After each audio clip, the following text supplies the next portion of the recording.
বেশ্যার মাইয়া বেশ্যা হইব, পড়াশোনা করবো কে? আমার অনেক ইচ্ছা আছে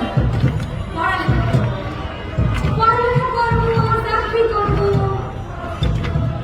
একটা স্কুলে যাইতাম, কিন্তু আপনারা আমায় পড়তে দিলেন কোন?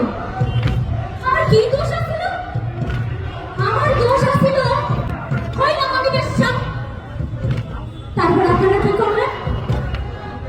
সেদিন রাস্তায় আমার ধইরা ইচ্ছা মতো মারলেন। আমার শরীর দ্বারা কি মানুষের শরীর বানায় না? আমার শরীরের যে সেই হাত দিলেন, আমার চুলগুলো কাটতে দিলেন।